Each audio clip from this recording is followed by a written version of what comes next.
नमस्कार साथियों, जैसा कि आप सभी लोगों को पता है कि पूरे देश में लोकसभा चुनाव का बिगुल बज रहा है। जहां पर 2 चरणों का मतदान है वो शांतिपूर्ण तरीके से संपन्न हो चुका है। वहीं पर तीसरे चरण के जो मतदान होना है 7 मई को, उसके लिए आज चुनाव प्रचार थम गया है। चुनाव प्रचार के थमने के साथ ही साथ जो उत्तर प्रदेश की आज हम बात करेंगे, उत्तर प्रदेश में जहां पर 10 लोकसभा सीटों पर तीसरे चरण में मतदान होना है उसको लेकर हम बात करेंगे। और वहीं पर पहले और दूसरे चरण में जहां पर 8 लोकसभा सीटों पर यानी कि 16 लोकसभा सीटों पर उत्तर प्रदेश में मतदान हो चुका है और तीसरे चरण में 10 लोकसभा सीटों पर मतदान होने जा रहा है। इसके साथ ही साथ उत्तर प्रदेश में आप सभी लोगों को पता है 80 लोकसभा सीटें हैं, जहां पर इस बार जो मुख्य लड़ाई है वो 2 ही गठबंधन में है। एक इंडिया गठबंधन में है और दूसरी एनडीए गठबंधन से, यानी कि 2 ही जो पार्टियां हैं, चाहे बीजेपी हो और इधर से समाजवादी पार्टी और उसके सहयोगी दल, उधर से बीजेपी और उसके सहयोगी दलों के बीच में इस बार लोकसभा का चुनाव होने जा रहा है। जहां पर तीसरे चरण का जो मतदान है वो 7 मई को होगा और तीसरे चरण के मतदान में जो 10 लोकसभा सीटों का जो रुझान आ रहा है उसको लेकर आज हम अपनी इस वीडियो में बात करेंगे कि कहां पर समाजवादी पार्टी मजबूत स्थिति में है और कहां पर भारतीय जनता पार्टी मजबूत स्थिति में है, उसको लेकर आज हम अपनी इस वीडियो में बात करेंगे। सबसे पहले हम बात करेंगे संभल की जो लोकसभा सीट है वो लगातार चर्चाओं में बनी हुई है, क्योंकि यहाँ से स्वर्गीय शाफिक उल बरक रहमान साहब वर्तमान समय में सांसद थे और उन्हें अखिलेश यादव जी के द्वारा 2024 के लोकसभा चुनाव के लिए उन्हें समाजवादी पार्टी का प्रत्याशी भी घोषित किया गया था। प्रत्याशी घोषित होने के लगभग 1 माह के बाद उनका आकस्मिक निधन हो गया। फिर यहाँ से जिया उल बरक रहमान भी उनके पोते हैं, वर्तमान समय में समाजवादी पार्टी के विधायक भी हैं, उन्हें अखिलेश यादव जी ने लोकसभा का प्रत्याशी घोषित किया। तो संभल की लोकसभा सीट जहां पर मुस्लिम और यादव बाहुल्य सीट है, यहाँ से समाजवादी पार्टी 2019 का लोकसभा चुनाव भी जीती थी और 2024 के चुनाव में यहाँ पर सिंपैथी के बेस पर भी स्वर्गीय शाफिक उल बरक रहमान साहब की याद में जनता यहाँ पर वोट करने जा रही है। मुस्लिम बाहुल्य सीट है और मुस्लिम के साथ साथ यहाँ पर यादव वोट बैंक भी अच्छी खासी तादाद में है। तो संभल की लोकसभा सीट पर समाजवादी पार्टी की जो स्थिति है वो मजबूत है। अब हम बात करेंगे फतेहपुर सीकरी लोकसभा सीट को लेकर। फतेहपुर की जो सीकरी लोकसभा सीट है, जहां से इंडिया गठबंधन की तरफ से जो प्रत्याशी है उनकी स्थिति काफी मजबूत मानी जा रही है, क्योंकि इस बार जिस तरह से बेरोजगार युवा जिस तरह से इस बार परिवर्तन के लिए वोट करने जा रहा है उसको बहुत ही ज्यादा देखा जा रहा है। और जहां पर फतेहपुर की सीकरी की लोकसभा सीट है, यहाँ से भी लगभग समाजवादी पार्टी और इंडिया गठबंधन के जो प्रत्याशी हैं उनकी मजबूत स्थिति मानी जा रही है, क्योंकि अखिलेश यादव जी और इंडिया गठबंधन के द्वारा जिस बार जो लोकसभा चुनाव में प्रत्याशियों का ऐलान किया गया है उस ऐलान में भी पीडीए की झलक भी साफ साफ दिख रही है। उसके साथ ही साथ जाति समीकरण को साधा भी गया है।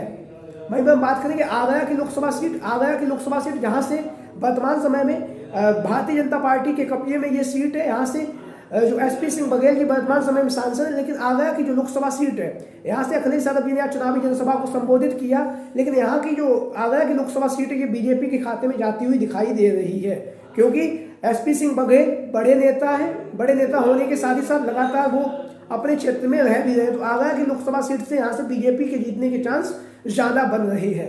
वहीं पर बात करेंगे हाथरस की लोकसभा सीट को लेकर। हाथरस की जो लोकसभा सीट है, जहां पर जो लड़ाई है वो मुख्य लड़ाई है सपा और बीजेपी की। तो यहाँ पर जो फाइट होने वाली है वो लगभग कांटे की टक्कर देखी जा रही है हाथरस की लोकसभा सीट को लेकर। मैनपुरी की लोकसभा सीट की हम बात करें तो मैनपुरी की लोकसभा सीट से आदरणीय डिम्पल यादव भी वर्तमान समय में सांसद है।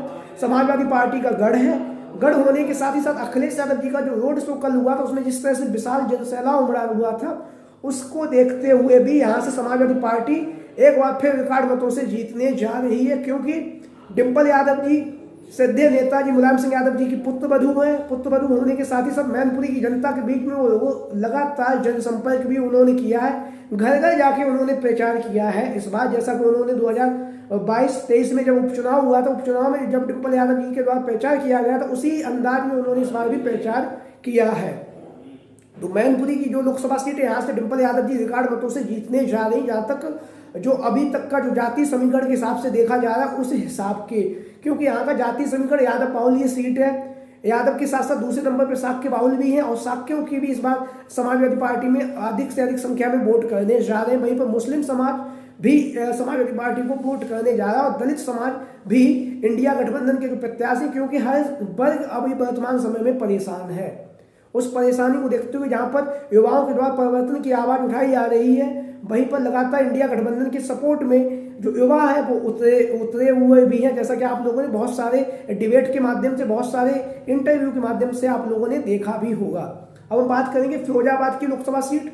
फिरोजाबाद की लोकसभा सीट से यहाँ से वर्तमान समय में अक्षय यादव समाजवादी पार्टी और इंडिया गठबंधन के प्रत्याशी 2019 के चुनाव में यहाँ से शिवपाल सिंह यादव भी चुनावी मैदान में उतर गए थे, तो उनकी वजह से यहाँ से अक्षय यादव जी चुनाव मैदान में हार गए थे। लेकिन इस बार चाचा शिवपाल सिंह यादव साथ में पूरा समर्थन भी दे रहे हैं।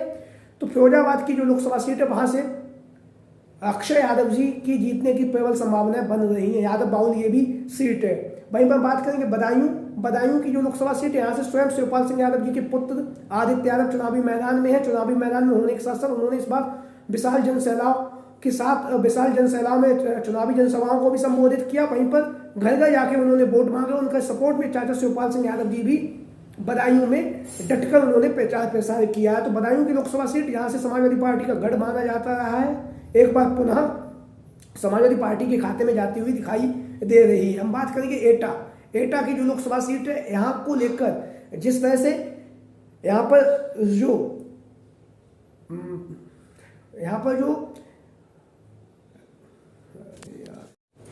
एटा की जो लोकसभा सीट है, वहां से जिस तरह से वर्मा बाहुल ये सीट है, लोधी बाहुल ये सीट है, यहाँ से समाजवादी पार्टी की तरफ से, इंडिया गठबंधन की तरफ से देवेश साक्य को चुनावी मैदान में उतारा गया है। वहीं पर भारतीय जनता पार्टी ने वर्तमान समय में अपने जो सांसद हैं उन्हें चुनावी मैदान में उतारा है। तो ये जो एटा की लोकसभा सीट है, यहाँ से जो लड़ाई है वो काफ़ी ज़्यादा तगड़ी होती हुई दिखाई दे रही है, क्योंकि यहाँ से एक तरफा बात कहना संभव नहीं होगा, क्योंकि इस बार साक्य बाहुल भी ये सीट है, साक्य यादव और मुस्लिम। वहीं पर वहाँ पर दूसरी तरफ देखो वर्मा लोधी समाज बाहुल भी ये सीट रही है। तो इस बार जाति समीकरण के हिसाब से दोनों ही पार्टियों ने इस बार अपने प्रत्याशियों को चुनावी मैदान में उतारा है। वहीं पर हम बात करेंगे आंवला लोकसभा सीट को लेकर। आंवला की लोकसभा सीट जहाँ से नीरज मौर्य जी को अखिलेश यादव जी के द्वारा चुनावी मैदान में उतारा गया है, यहाँ से मौर्य बाहुल ये सीट है। तो यहाँ से नीरज मौर्य जी चुनावी मैदान में जीतते हुए नजर आ रहे हैं, क्योंकि अखिलेश यादव जी के द्वारा जिस तरह से जाति समीकरण को ध्यान में रखते हुए उन्होंने प्रत्याशियों का ऐलान किया है, उस बात को लेकर भी जनता काफ़ी ज़्यादा खुश है और हर समाज अखिलेश यादव जी से और समाजवादी पार्टी से जुड़ भी रहा है। अब हम बात करेंगे बरेली लोकसभा सीट को लेकर।